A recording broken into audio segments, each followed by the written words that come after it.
Fala galera, no vídeo de hoje eu trouxe dois conceitos sobre Power BI que qualquer pessoa que esteja pensando em iniciar sua jornada com Power BI precisa saber.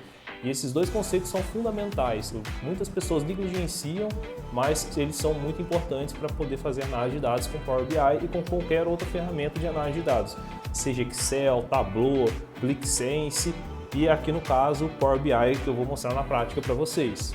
Tá?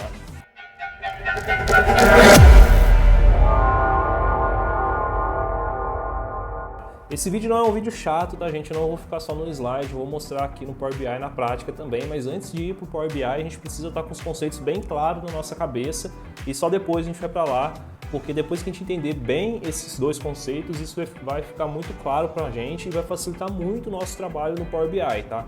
Então fique ligado e eu tenho certeza que isso vai fazer diferença para você no seu trabalho com o Power BI, vai facilitar muito para você, tá?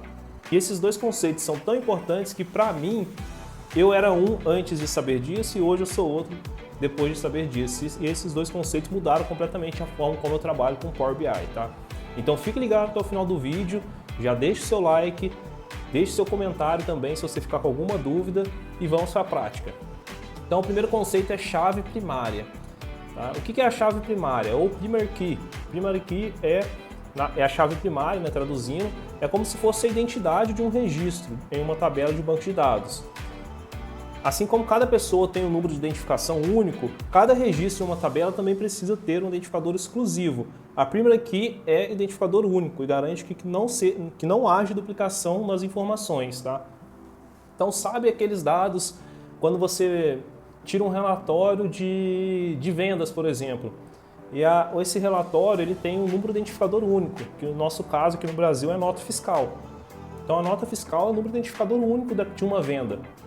Então essa é a primary key, tá? Então para você assimilar, no caso da venda, a primary key ou a chave primária é a nota fiscal ou o número da fatura, né? E no caso, por exemplo, de uma compra, também poderia ser o número da fatura, né? Então essa é a chave primária, tá? O segundo conceito que eu queria trazer aqui para vocês hoje é a chave estrangeira. O que é a chave estrangeira? Nada mais é do que a chave que será usada para comunicar com a chave primária. Então aqui vou ler o que eu escrevi aqui no slide para vocês. Essa chave está relacionada com a chave primária e ela é usada para estabelecer conexões entre diferentes tabelas em um banco de dados. E aqui eu trouxe um exemplo. Imagine que temos uma segunda tabela com informações sobre notas dos estudantes em diferentes disciplinas. Para conectar em duas tabelas, usamos a forg key, ou a chave estrangeira. Então você imagine aqui, nesse exemplo, que você tem duas tabelas, uma com os nomes dos estudantes e as outras com as notas. Então a gente vai usar a chave primária, que vai estar no nome dos estudantes, e a forg key, que é a chave estrangeira, que vai estar na tabela onde a gente quer buscar as notas. Então imagine assim, no banco de dados relacional, banco de dados estruturado, que é a maioria dos bancos no qual a gente usa para poder fazer análise de dados no Power BI, a gente precisa sempre ter uma chave primária e uma chave estrangeira. Imagine, se você entende de Excel, você vai saber o que eu vou falar agora. Imagine que você precisa fazer um PROC-V. Você precisa ter um dado no qual você quer buscar na outra tabela. O PROC-V ele funciona dessa forma. Então é como se fosse isso. Então o banco de dados relacional ele funciona dessa forma. Nada mais é do que ele ter uma chave primária e uma chave estrangeira. E aí agora, para complicar um pouquinho mais, a gente vai passar para o terceiro conceito, que é um bônus aqui que eu trouxe, que precisa ser usado para complementar esses dois conceitos fundamentais. Então aqui é uma tabela, né, explicando o que é a primary key e a forg key. O que está com PK é primary key e FK é forg key. Eu estou falando dessa forma, né, em inglês porque é o que está escrito aqui, tá gente? Mas a gente pode usar em português normalmente, tá? Eu costumo usar em português, inclusive. Então aqui, essa é uma tabela de vendas, ó. E aqui tem a primary key, que é o ID da venda, poderia ser a nota fiscal aqui também, né?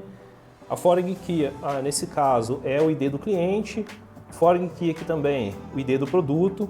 E aí, aqui a gente pode ver que aqui, ó, está utilizando o ID do cliente, que é forg key, para buscar os dados em outra tabela, tabela clientes, que é aqui no qual a primary key da tabela clientes é o ID clientes. Então a gente está usando essa chave aqui para buscar esses dados lá e para trazer para cá, para essa tabela aqui. E aqui na tabela de produtos, a mesma coisa. A primary key aqui é o ID produto e a gente está usando para trazer aqui, né, para essa tabela, os dados aqui da tabela de produtos. Então, o terceiro conceito que eu quero falar para vocês é a tabela fato, que é essa daqui, que é onde acontece a venda, e essas outras duas tabelas são as dimensões. São as tabelas de dimensões. Ah, Antônio, o que é a tabela fato e o que é a tabela de dimensão? Imagine o seguinte, a tabela fato é onde acontece aquele determinado fato que você quer analisar. Então, no caso da venda, a tabela fato vai ser as notas aquela tabela que contém as notas fiscais. Número da nota, valor da venda, quantidade da venda, o código do produto. Então, essa tabela de dados, esse banco de dados de fato das vendas, é onde vai ter a nota fiscal, vai estar na granularidade mínima lá, ou seja, nota fiscal, ID do produto, quantidade da venda, data da venda. Ele não traz o dado resumido, então você tem que pensar assim, quando você vai trabalhar, você precisa fazer algum tipo de análise de dados, você tem que entender qual que é a tabela fato que eu preciso analisar. As outras informações que você precisa trazer são informações de dimensão. Então você imagina que você precisa analisar o momento que ocorreu uma compra na sua empresa. Qual que é o fato que você está analisando? O fato é a compra. Então, quando que ocorre esse fato dentro do seu sistema? É quando você dá uma entrada numa nota fiscal. E quando que esse fato ele é contabilizado para a empresa? E aí você tem que entender a regra da sua empresa para poder fazer essa análise. No caso da venda, por exemplo, qual que é o fato que está sendo analisado? A venda. E qual que é a data da venda que a empresa utiliza para considerar como venda? É a emissão da fatura, por exemplo, ou a saída da carga? Geralmente é a emissão da fatura, mas vamos para a gente usar esse caso. Então você tem a tabela fato, que é as das notas fiscais de emissão da venda, e tem a data da emissão daquelas notas. Então essa é a tabela fato. E quais são os dados de dimensão que você precisa trazer? Aqui voltando para a telinha aqui, os dados de dimensão que você precisa aqui, eu quero saber qual que é o nome do cliente, porque nessa tabela só traz o ID. Então eu quero saber qual que é o nome do cliente. Você vai precisar de uma tabela de dimensão, que é essa daqui. E essas duas tabelas, elas se conversam através da chave estrangeira e a chave primária. A chave primária da tabela dos clientes, que é a tabela de dimensão, vai ser o ID cliente. Esse ID cliente ele precisa estar na tabela de fato de vendas como a chave estrangeira. Parece complicado tudo que eu estou falando, mas não é, gente. Existe um padrão, né? Esse é um sistema de banco de dados relacional. Então, para tudo quanto é tipo de análise que você for fazer, seja em Power BI, SQL, Python, outra ferramenta como, por exemplo, Data Studio, ClickSense, Tableau, o conceito é o mesmo. Quando nós estamos falando de dados estruturados, que é esse caso aqui. E aí existem outros modelos de dados que são dados não estruturados, dados semi-estruturados, mas nesse caso que são dados estruturados, então existe essa estrutura, e essa estrutura sempre vai ser seguida. Então depois que você passa a entender isso daqui simplifica muito o seu trabalho dentro do Power BI. Então quando alguém chega com uma demanda para você, você vai saber se aquilo lá faz sentido ou não, se dá para construir aquele tipo de análise dentro do Power BI, dentro do Excel ou em qualquer outra tabela que seja. E se a pessoa chegar com uma demanda para você que não dá para construir, você vai saber dizer ou saber analisar para poder mostrar que não faz sentido, que não dá para poder chegar numa análise com aquele material que a pessoa está te passando. Então, o vídeo que eu quis trazer aqui hoje para vocês é esse, gente. Eu vou mostrar aqui para vocês agora dentro do Power BI, tá? Vou navegar aqui para vocês para explicar um pouco como que funciona esse conceito dentro do Power BI. Então aqui, estou aqui no Power BI Studio, tá? Esse daqui é um trabalho que eu fiz aqui para poder compartilhar com vocês aqui no YouTube. São dados fictícios, tá? Então não tem dados de nenhuma empresa aqui, são dados que eu peguei no Google, eu mesmo fui criando a tabela para poder fazer essas análises, tá? Então aqui, essa é aqui para quem não conhece o Power BI, né, vou explicar aqui de forma resumida, né? Ele tem essas 3 abinhas aqui, né? Essas 3 abas aqui, uma é onde ele chama aqui de relatório, tá vendo? Que nada mais é onde a gente constrói os painéis aqui, né? O dashboard, né? Essa aqui é a parte, a homepage, né? Desse que eu fiz. Mas aí ele tem outras abas aqui, tá vendo?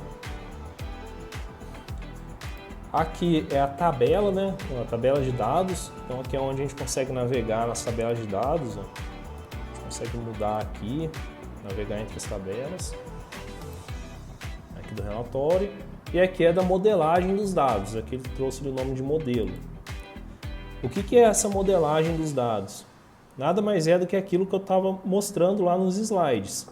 Tá? Então você imagina assim que, Antônio, eu preciso fazer aqui uma análise aqui, ó, um spend análise, uma análise de gastos, né, da empresa. Ou seja, quando a empresa, qual que é o fato que está sendo analisado aqui? O fato aqui foi quanto que gerou essa despesa para a empresa. Quanto que gera uma despesa para a empresa? É quando a nota fiscal dá entrada na empresa? É quando a nota fiscal do fornecedor é emitida contra a empresa? E aí também você precisa chegar nessa definição junto com a empresa ou com o setor, ou você mesmo, analista, pode chegar nessa definição, tá? Então aqui a gente está fazendo uma análise de gastos, né? A modelagem aqui que é necessária aqui nesse caso. Isso daqui é uma modelagem simples, tá, gente? Então, não preparei nada demais aqui para poder mostrar para vocês, só queria que esse conceito ficasse claro. Eu fiquei com receio de trazer algo muito complexo e complicasse ainda mais o entendimento disso, porque é algo muito simples, tá? Aqui no caso, a dimensão que eu trouxe aqui, ó, foi uma tabela de calendário, tá? Essa tabela de calendário, ela tá ligada aqui à data da entrega, tá? Vou dar um zoom aqui para a gente visualizar. Então, o que eu estou analisando nesse indicador aqui, o fato, né, gerador desse gasto é a data da entrega. Então, é a nota fiscal que deu entrada na empresa. Ou seja, se tiver uma nota fiscal emitida contra a empresa que não deu entrada, ele não aparece aqui nesse relatório, tá? Mas aqui uma outra forma aqui de explicar para vocês também, ó, é essa daqui dos pedidos e das requisições de compras. Eu não tenho um painel criado para esse daqui lá, mas aqui também dá para ficar bem claro para vocês, ó. Então aqui o que eu trouxe analisado e explicado para vocês aqui. A dimensão que eu trouxe aqui é uma dimensão, ó, tá vendo que eu coloquei um D? D é um D de dimensão, o SLA é o acordo. É o acordo que eu tenho, é o acordo de nível de serviço, tá? Então eu trouxe uma dimensão de uma informação, né, que é o acordo de nível de serviço, e aí esse acordo de nível de serviço aqui é relacionado à categoria de compras, tá vendo? Então cada categoria de compras aqui possui um acordo de nível de serviço, tá? Nesse caso, nesse exemplo que eu estou trazendo aqui para vocês, tá, gente? Isso como eu comentei, né? O tipo de análise que eu trouxe aqui é uma análise de dados de um banco de dados estruturado. Então não se apegue aqui é uma informação de compras, é uma informação de vendas. Isso daqui vai servir para qualquer tipo de análise, tá? É uma análise de bancos de dados estruturados, bancos relacionáveis, né? Então, isso aqui poderia ser usado para vendas, para financeiro, para logística, para qualquer outra área da empresa, tá? Então, não se apega aos nomes aqui, tá? Vamos se apegar mais ao modelo que foi criado aqui. Então aqui, a Forg Key aqui é a categoria de compras aqui, e a Primary Key, que é a chave primária, está aqui na tabela de dimensão. Vou mostrar para vocês aqui no banco de dados aqui, ó, na tabela de dados, né? Então, eu estou analisando aqui o DSLA. O que eu estou analisando lá, ó, é a categoria, tá vendo? Ó? A categoria aqui, ela é a chave primária ou primary key, né? E eu vou levar essa informação aqui, ó, do SLA para outra tabela, que é a tabela, deixa eu ver o nome aqui, tabela de pedidos, ó, BD pedidos, que é a tabela de fato aqui, que está sendo usada. Essa tabela fato e essa dimensão, fato e dimensão.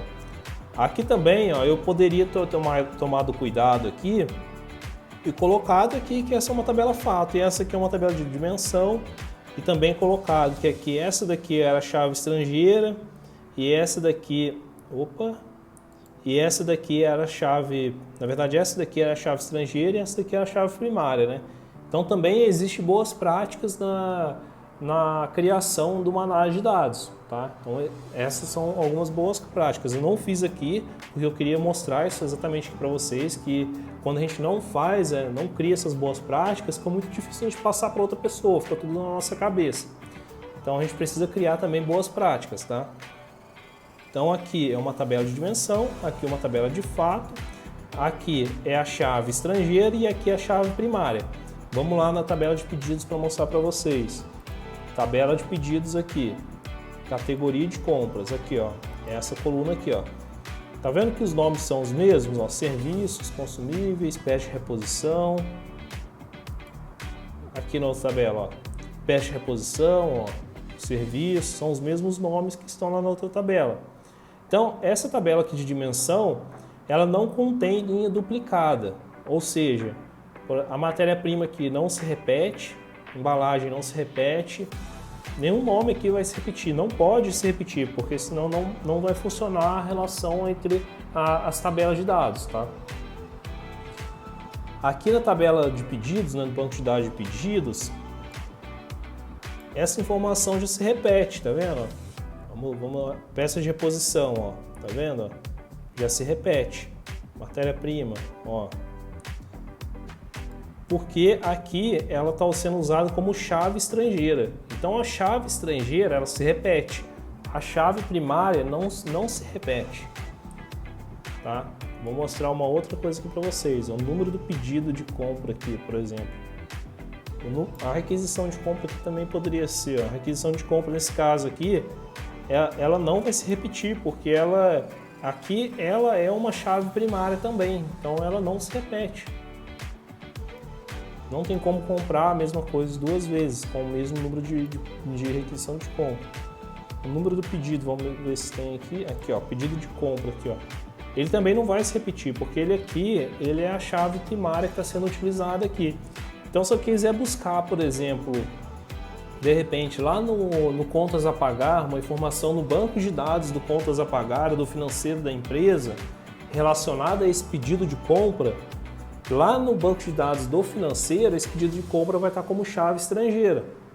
Então eu consigo buscar uma informação desse pedido de compra no banco de dados lá do financeiro.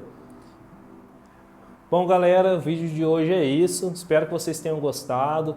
Eu quis trazer aqui para vocês alguns conceitos sobre análise de dados que ajudam muito na prática para quem está começando. Como eu disse anteriormente, para mim, foi muito bom quando eu aprendi sobre esses termos, tá? Então antes de eu aprender sobre esses termos, eu era um analista de dados, depois de eu aprender esses termos, eu sou outro analista de dados. Então eu consigo fazer inúmeras análises, eu consigo entender de análise de diversas áreas, porque eu entendi que esses são os conceitos fundamentais para qualquer análise de dados. Então se você gostou desse vídeo, deixe seu like aí, curta, comenta e comenta aí também se você tiver alguma dúvida para eu poder saber, que eu vou estar respondendo, tá? Então é isso, gente. Muito obrigado. Até a próxima.